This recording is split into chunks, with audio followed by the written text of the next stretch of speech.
Mamaya, papakainin kita, brother. Ayun lang po. Kaya magandang umaga po sa inyo lahat. Kaya higyan mo nga yung katabi mo. Masasabi mo mapalad ka ngayong araw na to? Ito nandito ka?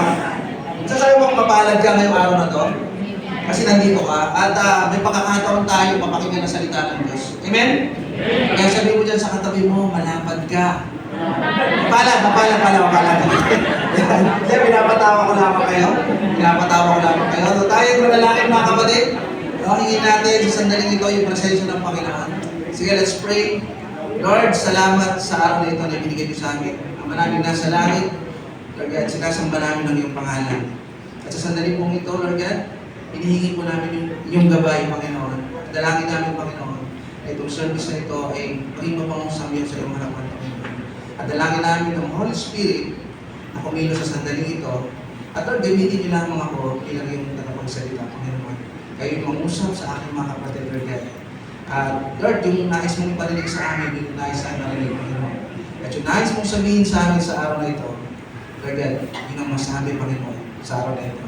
Lahat ng kapurihan at pasasalamat ay sa iyo lamang. In Jesus' name we pray. Amen. Ayan. So, nasa series po rin po tayo na Unleash God's Power. Pray. Ano ibig sabihin nun? Mas may papamalas ang kapangyarihan ng Panginoon sa ating pananalangin. Tanungin ko kayo mga kapatid. Kasi tayo ay nasa January pa lamang. At napakaganda, sa January pa lamang, meron na tayong mga habits o mga kaugalian na magagamit natin para maging mananagumpay tayo bilang Kristiyano. Naniniwala ba kayo na yung ating gawin, yung ating mga habits, ay makaka-apekto sa uri ng ating pamumuhay? Halimbawa, ikaw kayo ng halimbawa itong isang tao na to ay naglalaan ng 2 hanggang 3 oras sa social media o sa paglalaro ng cellphone. Tapos ito naman, naglalaan sa pagbabasa ng Biblia, naglalaan ng pagbabasa ng libro, para sa kanyang character development. Sa umpisa, kung titignan natin, 2 hanggang 3 oras lang yung diferensya nila. Pero habang tumatagal, makikita natin yung epekto ng magandang gawin na meron itong isang tao na to. At naalala ko yung isang quote, ang sabi sa quote, ay successful people do consistently what normal people do occasionally. Ano yung sabihin yan? Yung mga matatagumpay daw na tao, ay lagi nilang ginagawa yung isang bagay. Laging matyaga nilang ginagawa yung isang bagay. Kumpara daw sa mga normal na tao na ginagawa lang ito paminsan, kaya pala sila nagiging mananagumpay kasi lagi nila itong ginagawa. At walang ibang magandang halimbawa dyan, kundi yung mga atleta natin ngayon na talagang sikat na sikat. Kilala niyo ba yung mahawak ng bola? Sino yan? Ayan, wow, Stephen Curry. Alam natin si Stephen Curry, 4-time NBA champion yan. Alam ko ngayon siya ay number 1 na pagdating sa 3-point mates sa NBA. So siya yung pinakamaraming nagawang 3 points sa kasaysayan ng NBA. Isa pa, talagang shooter itong tao na to. Kahit nasa gitna ng court, grabe tumira yan, pasok talaga. At isa siya sa mga pinakamatataas na may bayad, highest paid athlete pagdating sa NBA. Pero nung nire-research ko, sabi ko, ano ba yung ginagawa niyang habit? Alam niyo kami ginagawa niyang habit? 200 to 400 shots every day sa 3 points yung ginagawa niya. Yun yung habit niya. Iba pa doon yung pag-gym niya. Para lumakas yung kanyang katawan. Ano ba? Yung dribbling skills niya, iba pa yun. So naglalaan talaga siya ng oras para ma-develop yung kanyang skills. Yun yung habit niya. Yung susunod, sino kaya yan? Yan, si Tiger Woods. Wow, nakikita ko sino magagaling sa sports dito talaga. Si Tiger Woods. Kung makikita niyo yung kanyang routine, halos 7 hanggang 8 oras nilalaan niya sa paglalaro ng goal. At kung niresearch ko, sabi doon, 1,000 daw na palo sa goal ng bola ang ginagawa niya everyday. Kung kaya naman sa 3 malalaking event sa buong mundo, pagdating sa goal, ay 11 beses siyang napanalunod ito. At alam niyo naman, napakayaman din niya pagdating sa goal. Bakit? Kasi minaster niya yung craft niya, yung habit na ginagawa niya, yung discipline na ginagawa niya. At yung nasa dulo naman ay si, kilala niyo ba yan? Parang wala na kilala sa swimming Si Michael Phelps, tama ba si Michael Phelps? Alam niyo 20 medals pagdating sa Olympic. Ilang medal na ba meron tayong gold? Isa pa lang, sino yun? Hayden Diaz, no, weightlifting. No, alam niyo si Michael Phelps, siya lamang, no?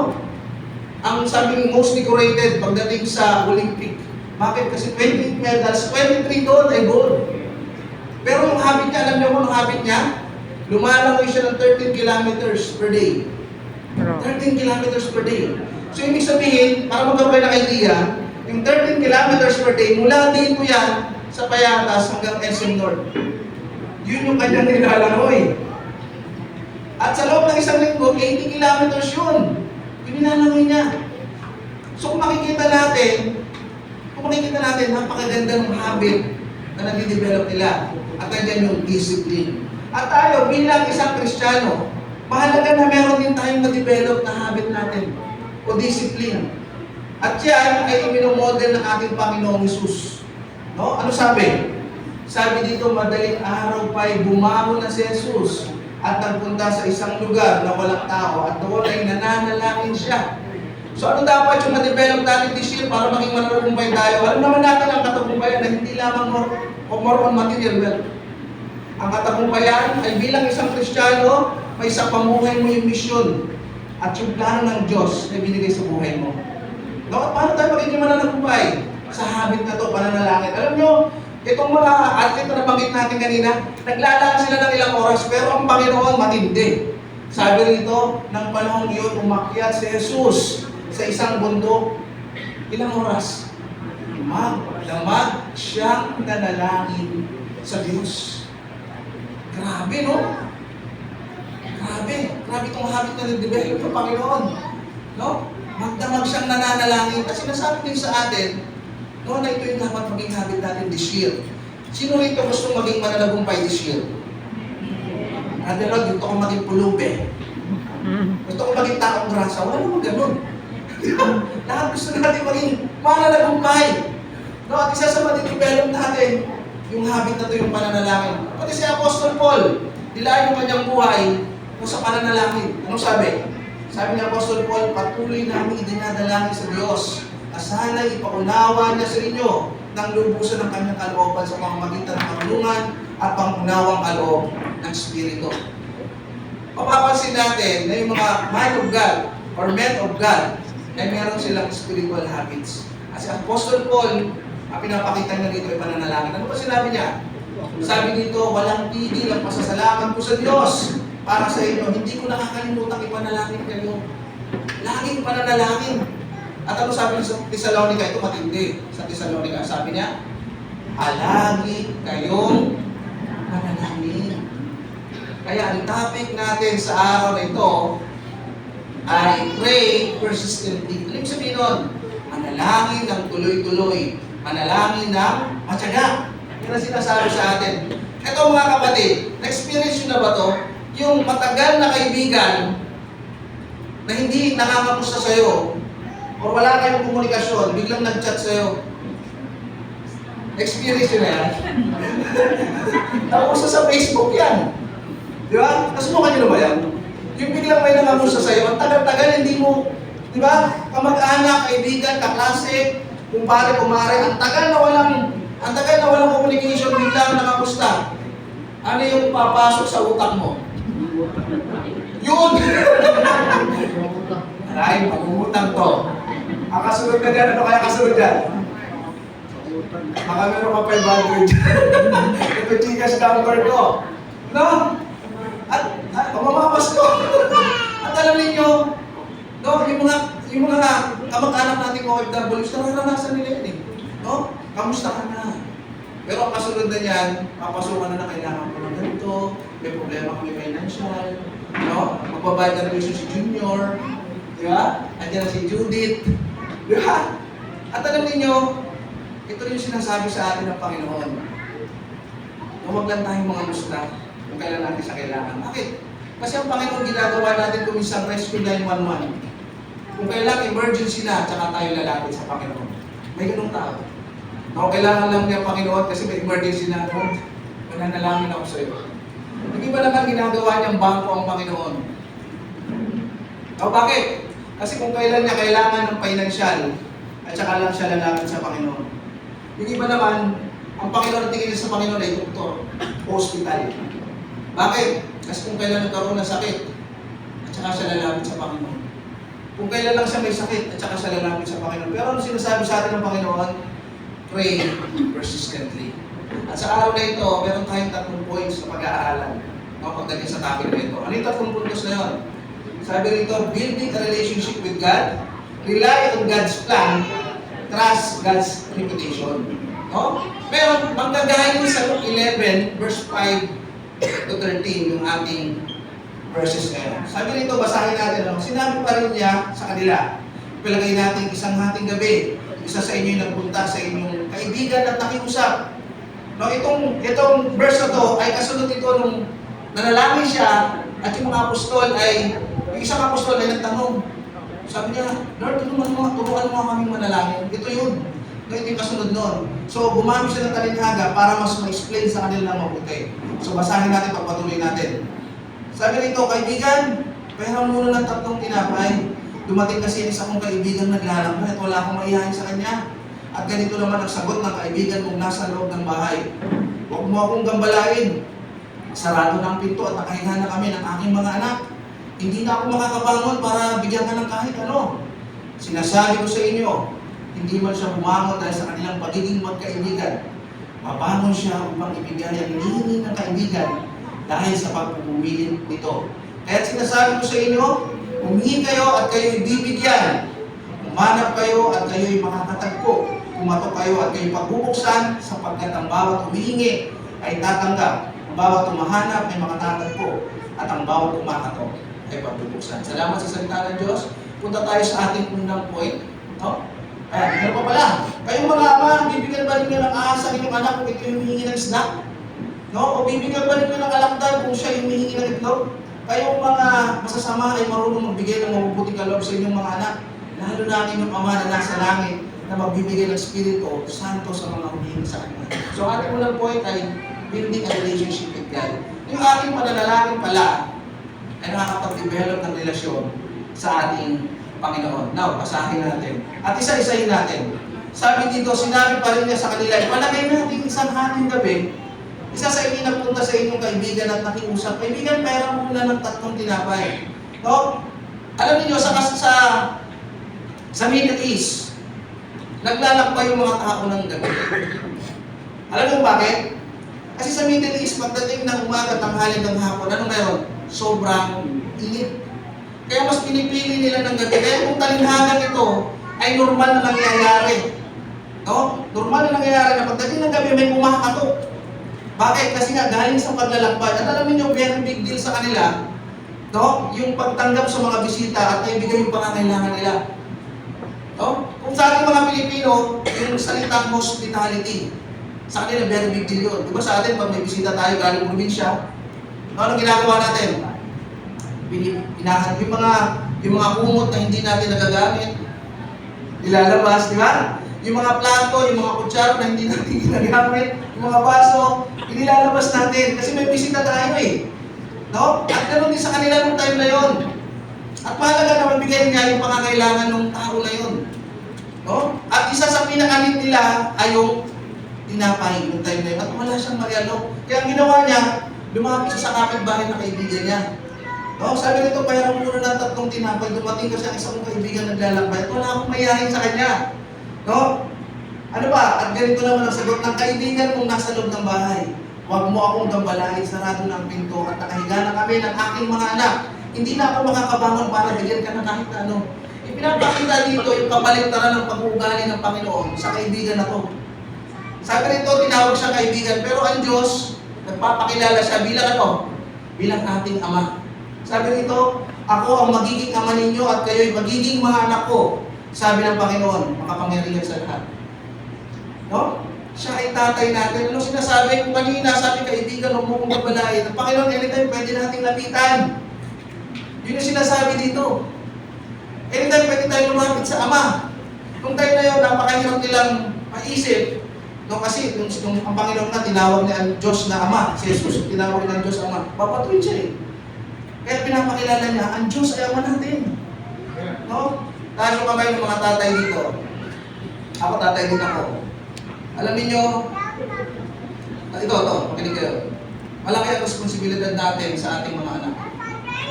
The way na nagiging tatay tayo dito sa lupa ay malaki ang epekto nito sa pagkakakilala ng ating mga anak sa tatay nila sa langit. Kaya kung minsan ako hindi ko na tinitignan yung aking sarili. No? Ang tinitingnan ko kung paano maging tatay ang Diyos, sabi ko, gagawin ko yung the best na kaya kong gawin para may pakita, makakonect yung aking mga anak kung paano maging tatay ang Diyos. Pag tumawag sa akin yung mga anak ko, bibigyan ko ng oras. Hindi ako perfect na tatay. Pero naging intentional ako. Kasi gusto ko makakonect sila sa Diyos Ama. Kung may pangangailangan sila, no? Hanggat kaya ko bibigay ko. Kasi gusto ko ganun din yung makita nila sa Diyos Ama. Naglalaan ako ng oras. At yung sinasabi sa atin, at ito sabihin ko sa inyo mga kapatid, kung hindi ka man nakaranas ng maayos na tatay, ito yung Panginoon. Sinasabi niya, ako yung tatay. Ako yung ano. Kung hindi ka nakaranas ng maayos na pagiging ama, ng iyong ama dito sa lupa, sinasabi sa atin ng Panginoon, ako yung mga mo.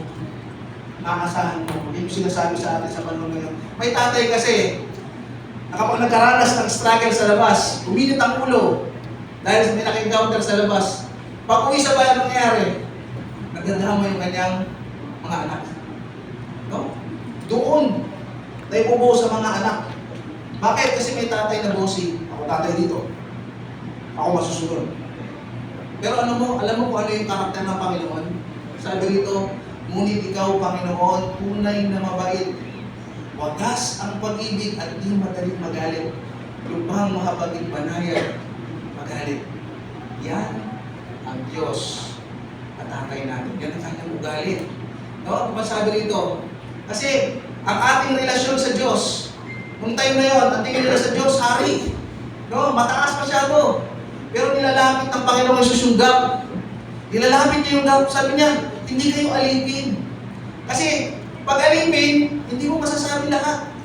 Kasi natatakot ka kasi hari. Di ba? Hindi mo masasabi lahat ng pangangailangan mo. Lang nasa loob mo, bakit natatakot ka? Nahiya ka, hari yun eh.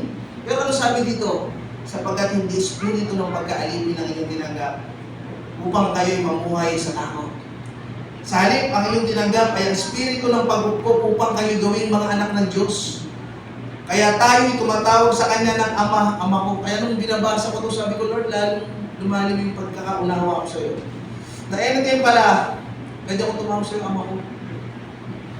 Kasi gusto mo tawagin kitang Ama. Parang ang sarap sa Kanya. Di ba parang kayo?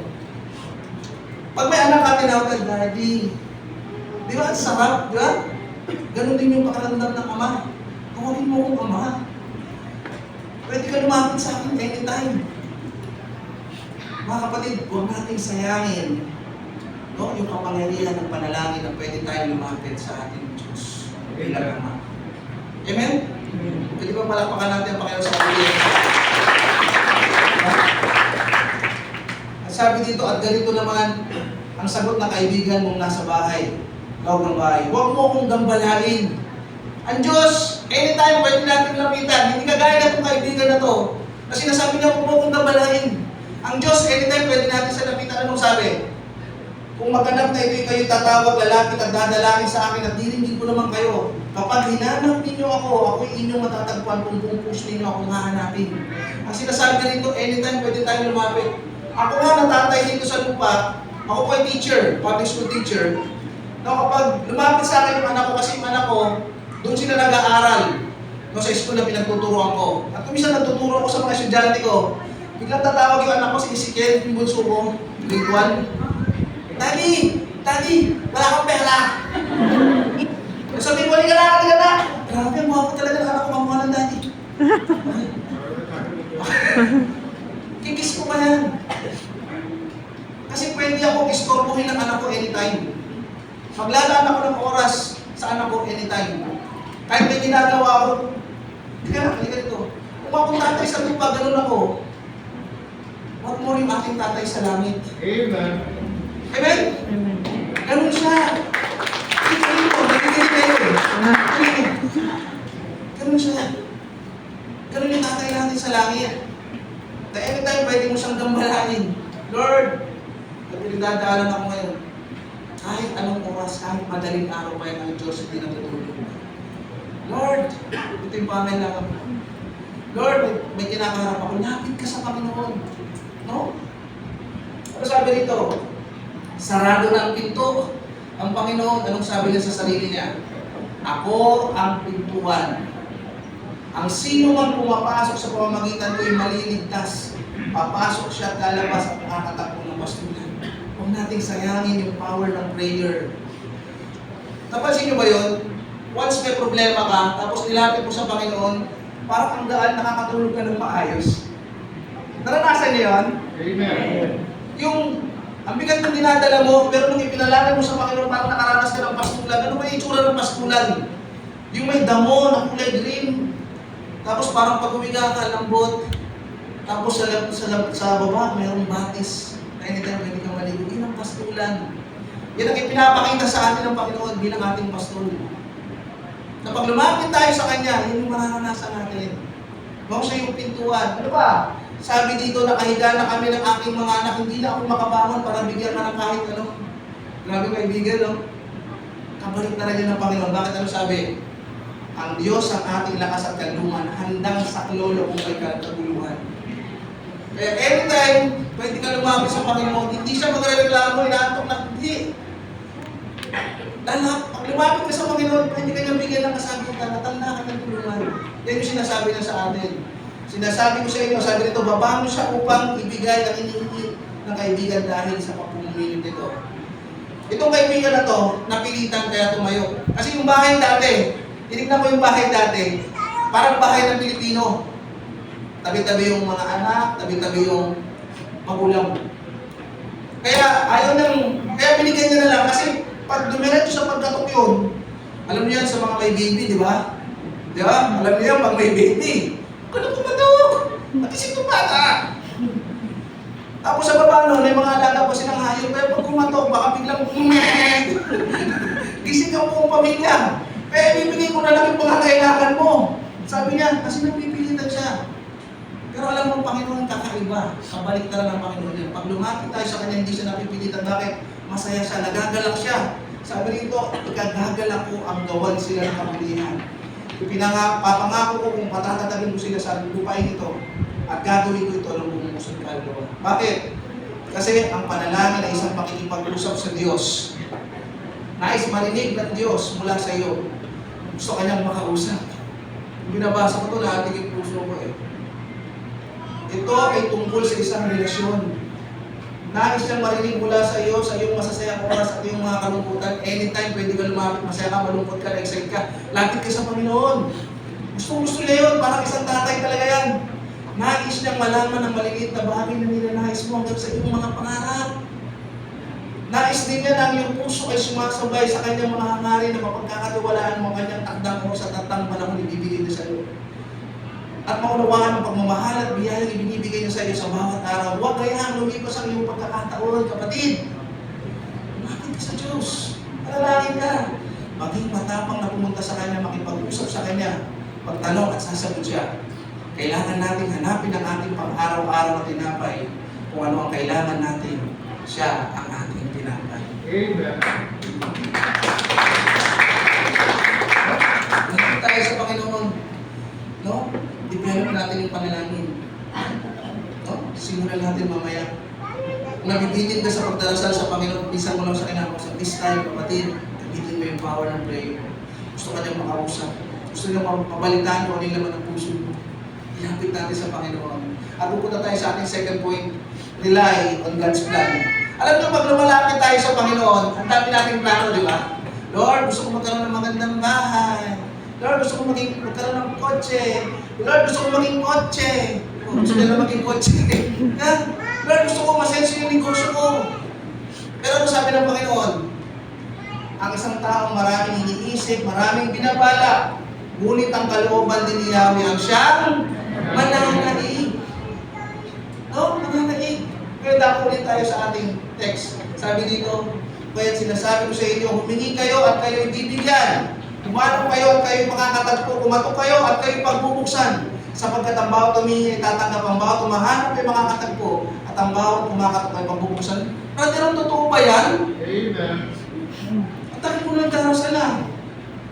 Kasi ako pinagdarasal ko. Hindi ko rin nakabago. Yung mga anak ko pinagdarasal ko, sabi pa rin sa akin, wait. Kasi pag inutusan mo, wait, mama. Pakatak na kami, pakatak. Yung asawa ko, pag tinatawag ko, nagaya lang sa mga anak ko, wait na rin.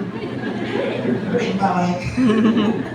Ang tagal ko na pinagdarasal. Lagi nga akong humingi. Lagi nga akong, diba, kumakatok. Hindi naman ako pinagdarasal. Alam nyo, ito yung katotohanan. Tandaan nito. Ang Panginoon ay laging may sagot, no, sa ating panalangin. Tatlo yung sagot niya. Una, oo. Pangalawa, ito yung pinakamasakit. Hindi. At yung pangatlo, maghintay ka kasi hindi pa yung takdang panahon. Isa-isahin natin. Ang sagot ng Panginoon ay oo. Sa Bible, merong isang asawa, ang pangalan niya ay Hannah. Ang kanyang asawa ay si Elkanah. At nananalangin siya kasi tuwing magkakaroon sila ng reunion sa pamilya ni Elkanah, lagi siyang niloloko at kinukot siya. Ay, baka wala ka anak. Baka lagi siya niloloko. Ngayon nanalangin siya sa Panginoon. No, ito yung panalangin niya. Basahin natin. Sabi rito, ganito ang kanyang panalangin. Yahweh, Diyos na makapangyarihan sa lahat. Kung papakinggan ninyo ang inyong abang lingkod at inyong kahabagan, kung hindi ninyo ako mababayaran sa halip ay pagkakalooban ng isang anak na lalaki, ihahandog ko siya sa inyo at habang buhay na siya ay nakalaan sa inyo, hindi ko ipapaputol ang kanyang buhok. Ang napansin ko sa prayer niya, specific.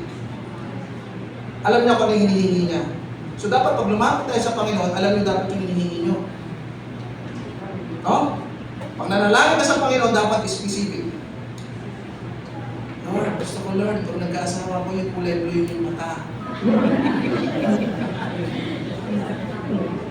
Diba? Ano pala siya doon? Mga 20. Diba? 30. Lord, okay na kahit kulay brown. Yung 40 na siya. Lord, kahit may mata na lang.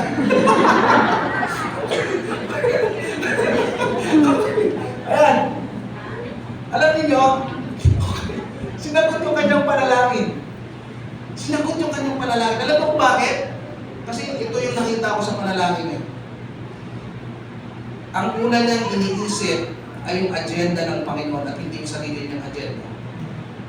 Once nag-pray tayo, yung agenda ng Panginoon, isipin natin. Bakit ano sabi rito? Ihahandog ko siya sa inyo at habang buhay na siya'y nakalaan sa inyo. So once nanalangin tayo, malaki ang chance na maging oo. Pag iniisip natin, no? Alam niyo ito, nanalangin ako sa Panginoon. Dati, may kotse kami, hindi mo bago. Eh, sabi ko, gusto ko Lord, mag-ipasyal yung pamilya ko sa church. Hindi po ako marunong mag-drive.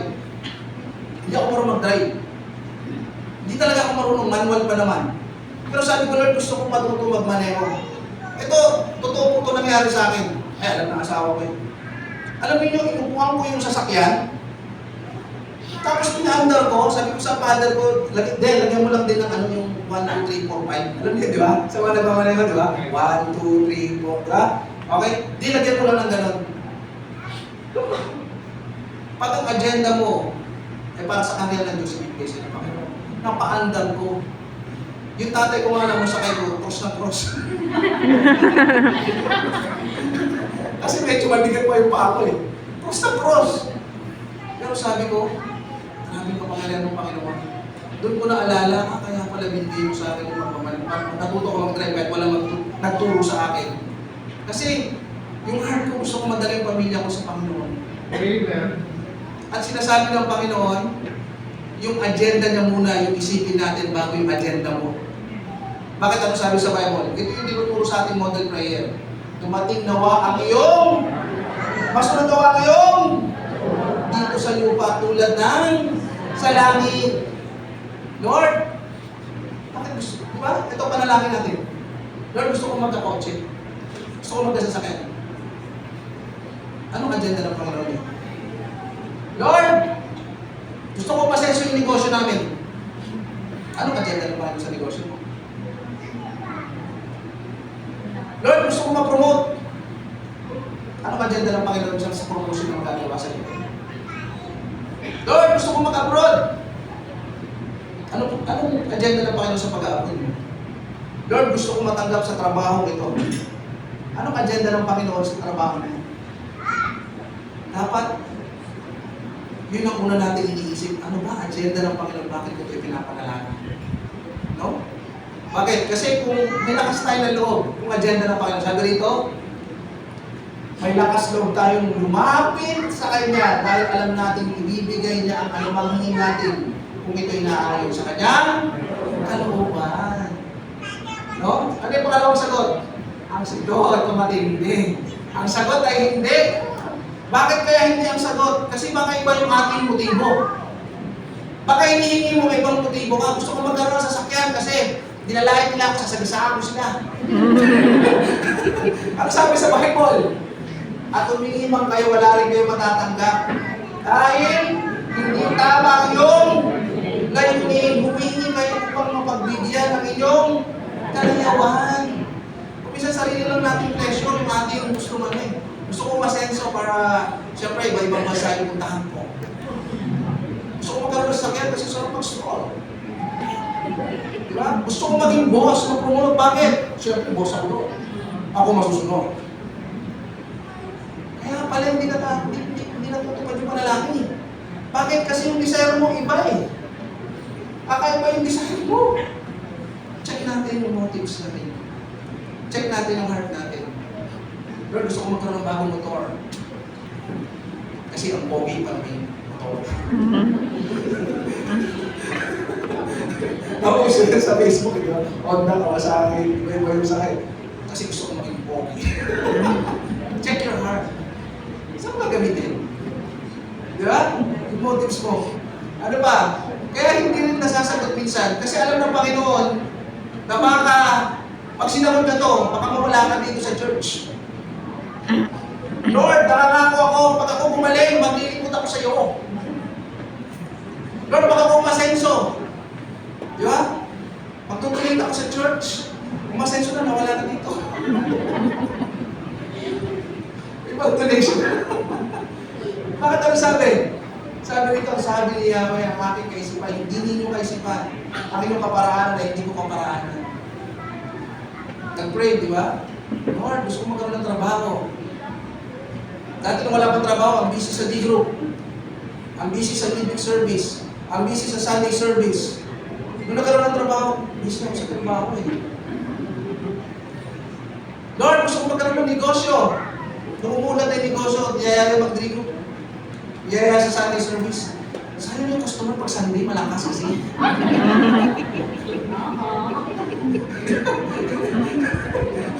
Diba? Ano nang Panginoon yung ibibigay sa akin? No? Ano pa? Kaya hindi minsan sinasagot ng Panginoon yung panalangin natin. No? Ay dahil may mas maganda siyang plano. No? Ano sabi? Jeremiah 29:11. Sapagkat pati kong lubos ang mga plano ko para sa inyo, ang mga planong hindi ninyo ikakasama, kundi para sa inyong ikabubuti. Ito yung mga planong magtutulog sa inyo ng kinabukasan, punong-puno ng pag-asa. Amen? Amen. May maganda siyang plano sa iyo. Lord, pati hindi ko siya napakasawa. Tapos nakita mo nito mga buti na lang pala. Kasi nababalita mo yung asawa niya ngayon, hindi happy. Yeah? Lord, pinangarap mo mag-abroad. Pati hindi nasunod. Kasi may gusto pala siyang mas magandang bagay para sa iyo. Di ba? Lord, pati hindi ako natanggap sa trabaho na yun. Kasi may mas maganda pa palang inanaan sa iyo. Kaya pala no yung sagot. Lord, bakit hindi niya ako sinagot? Kasi kuminsan, ang ganda-ganda na eh. Ang pogi-pogi. Pati hindi ako niligawan, pati hindi niya ako sinagot. Uy, huwag kayo masyadong tumingin sa pogi maganda. Bibihira lang yung gaya namin ng kultura daw sa medya. Kuminsan, sa kagandahan ng gopo nagtatago Diyos sa Satanas.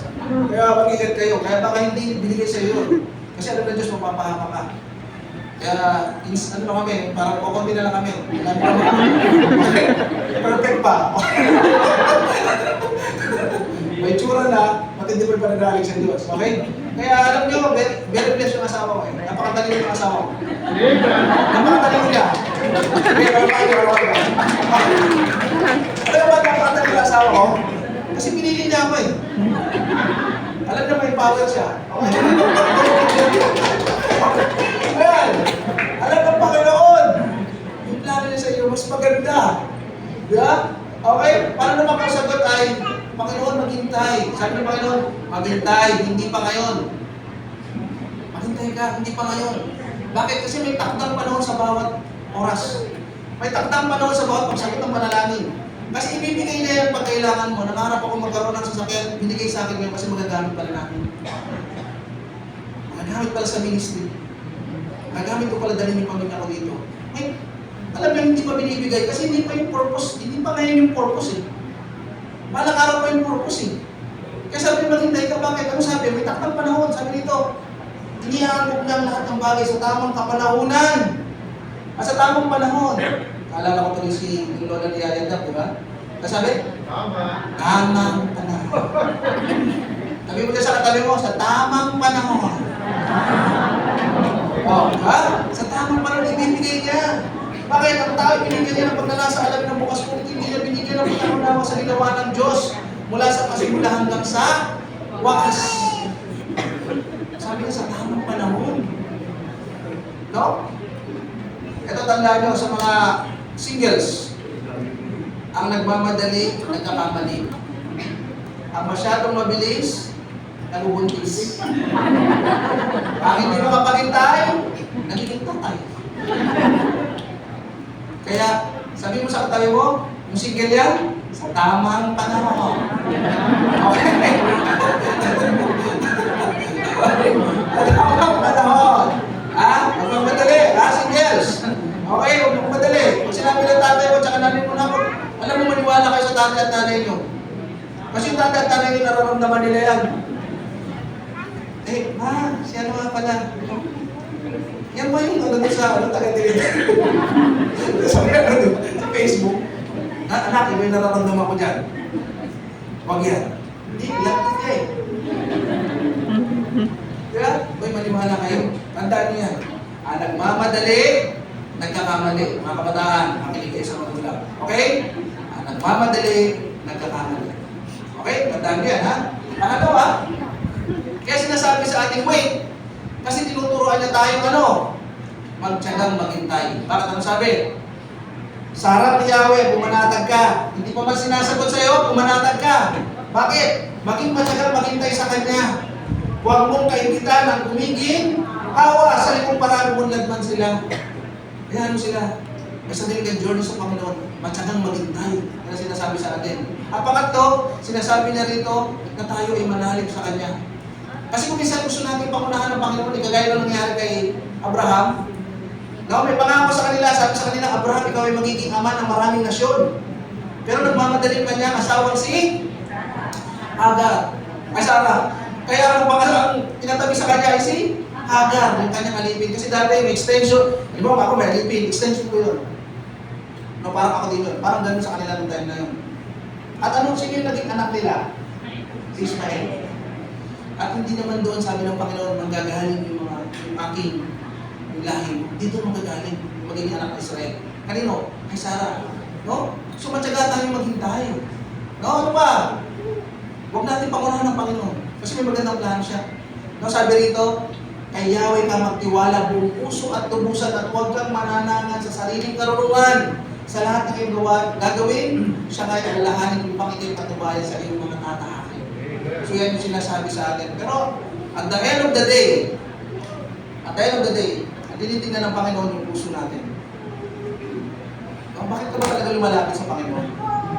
Ano ba tinitingnan mo, yung gift o yung giver? Ano ba tinitingnan natin? No? Yung pagpapala o yung nagbigay ng pagpapala? Yung blessing o yung blesser? Ano sabi? Ito yung sinabi niya. Sabi rito, sumagot si Jesus. Totoo ang sinasabi kong ito. Hinahanap ninyo ako, hindi dahil sa mga himalang nakita rin. Hindi dahil nakakain kayo ng tinapay. Sometimes, ginagawa na lang natin yung Panginoon bilang formula sa success. Tatagumpayaw kasi lalapit ako sa Panginoon. Kasi nakatingin ka doon sa kotse, nakatingin ka sa bahay. Actually, yun talaga inisip mo eh. Yung malaking sahod, yung mapapangasawa ko. Lord, lalapit ako sa gusto mo pangasawa ko. Yeah. Pero, ang sinasabi sa atin ng Panginoon, bago mo ilapit yung mga panalangin na yan, ang maging design ng puso mo ay hanapin ako. Yung lalapit ka sa akin, kasi hindi doon sa mga bagay na pwede mong makuha sa akin, kundi lalapit ka sa akin. No? Sabi nga nila, malalaman mo yung totoong kaibigan kapag walang-wala ka na. Kasi lalapit lang talaga sila sa'yo kasi gusto ka nila maging kaibigan. At ganoon din sa Panginoon. Sinasabi ng Panginoon, huwag kayo lumapit sa akin kasi yun lang yung gusto ninyo. Pero lalapit kayo sa akin kasi gusto niyo talaga akong hanapin. Yun ang sinasabi sa atin ng Panginoon. At dadako tayo sa ating ikatlong point. Sabi dito, trust God's reputation. Pag inisip mo ang pagiging Diyos ng Panginoon sa Bible, makikita mo, no, nung sinunog si Daniel doon, siya yung ginunog si Daniel sa lion's pit, siya yung nagpatigong ng bibig ng mga leon. No? Nung si Moses ay nahabol na sila ng mga Egyptians, anong ginawa niya? Ginawa ng Panginoon, biniyak yung Manila Bay. Ano ba biniyak?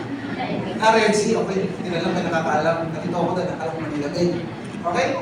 Di ba? Nung yung tatlong, yung matatalinong kabataan, Tito Biken, si Meshach, Shadrach, Abednego, diba? Susunugin sila. Niligtas siya. At pag ganyan yung track record, yung resume ng Panginoon, yung by data ng Panginoon, wow! Iba itong Diyos na sinasama ko. Iba itong Diyos, no, na pinananampalatayahan ko. Yun ang gusto ko pakita sa atin dito ng Panginoon. Bakit? Ano sabi niya? Sabi rito, kayong mga ama, bibigyan ba ninyo ng ahas ang inyong anak kung ito yung hihingi ng isda? Bibigyan ba ninyo siya ng alakdan kung siya yung hihingi ng itlog? Kayo ang masasama ay marunong magbigay ng mabubuting kaloob sa inyong mga anak. Lalo na ang inyong ama na nasa langit na magbibigay ng Espiritu Santo sa mga humingi sa Kanya. Ito lang yung sinasabi sa atin ng Panginoon. Pagamat dumadaan ka sa mga pagsubok ngayon, pagamat dumadaan ka sa mga struggles, challenges ng buhay mo, sinasabi ng Panginoon, alam ko yung pangangailangan mo. Magtiwala ka sa akin. Yung the best, yung inahanda ko para sa iyo, yun ang sinasabi ng Panginoon. Yung anak ko, pag umaga, tangingi siya ng soft drink sa akin, kahit alam kong gusto niya yun. At ang tingin niya doon ay masarap para sa kanya, hindi ko yung ibibigay. Kasi alam ko makakasama sa kanya yun. Bakit? Alam ko yun eh. Kasi mas matanda ako sa kanya ng 30 years. At yun din ang sinasabi sa atin ng Panginoon. Alam ko yung simula hanggang wakas, ako ang Alpha at Omega, kaya ikaw ay magtiwala sa akin. Amen. Kasi alam ko yung, sabi ng Panginoon, alam ko yung buhay mo 5 years from now. Alam ko yung magiging buhay mo 10 years from now. Kaya binabasa ko to, Lord, surrender ka ako sa Lord. Kasi alam ko na alam mo yung future ko. Alam ko na alam mo yung the best para sa akin. Lalapit ako sa iyo kasi gusto ko malaman yung plano mo para sa akin. Lalapit ako sa iyo, hindi lang ako lalapit kasi may gusto ko makuha sa iyo. Kundi lalapit ako kasi gusto kong i-align yung mga gusto ko sa gusto mo. Gusto kong masunod yung agenda mo sa buhay mo. At sabi ko, Lord, dito ako natagalan sa pag-aaral eh. Sabi ko, Lord, ano yung sinabi mo rito, lalo na akin yung Ama na nasa langit na magbibigay ng Espiritu Santo sa mga humihingi sa Kanya. Diyan ako natagalan. Sabi ko, ano kaya yung dahilan? Bakit ibibigay na ng Espiritu Santo? Isa lang natuklasan ko. Ano man ang hanapin mo dito sa lupa, ay hindi makapagpupuno dyan sa puso mo. Yung iba, hinahanap nila yung makapagpupuno sa uwang sa puso nila sa relasyon. Yung iba, hinahanap nila sa pera. Yung iba, hinahanap nila sa mga material na bagay. Alam niyo naman, maraming tao pa rin ang may uwang sa puso. At ang sinasabi sa atin ng Panginoon dito kaya babal, bibigyan niyo ba ng Espiritu? Kasi ako'y mamumuhay sa iyo. Ako'y mamumuhay sa iyo. Ako yung pupuno sa iyo. Kahit magkaroon ka ng maraming kotse, hindi mapupuno yung puso mo kasi puso mo hindi mapakay talaga. Kahit magkaroon ka ng maraming bahay, hindi pa rin mapupuno yung puso mo. Kasi hindi ka naman sa division yung puso mo. Kahit magkaroon ka ng maraming pera, hindi pa rin mapupuno yung puso mo kasi hindi naman makakaroon. At ang sinasabi sa atin ng Panginoon, kapag lumapit tayo sa Kanya, mahingin natin yung desire. Bakit? Kasi yung best na inahanda niya sa'yo, yung best gift niya sa'yo. Yung pumasok siya sa buhay mo kasi yan ang pupuno sa pagkatao. At yung ilalapit natin sa Kanya, Lord, lalapit ako sa iyo, hindi sa mga bagay na to. Kasi yung best para sa akin, ay magkaroon ng relasyon sa iyo. Na ako, ay magiging anak mo at kawakin. Marahil, ang daming times, no? Ako nung binasa ko ito sa ang daming times sa nag-exert ko siya. Kasi nag-iisip ko lamang yung aking sarili. Ang daming times na nananalangin ako yung mga plano ng transtions. At marahil na din tayo. Kaya sa umagang ito, pwede tayong tumayo. Tayo manalangin.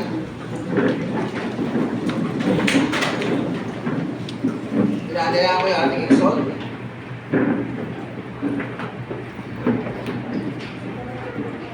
Kapatid, kung sa mga nakaraang taon ng buhay mo, ikaw palagi kayo nasusunod. Ano na yung kamustuhan mo lamang? No? Ito yung pinapanalangin mo sa Panginoon. This is the right time na lumapit sa Diyos. No? Salamat sa salita niya ngayon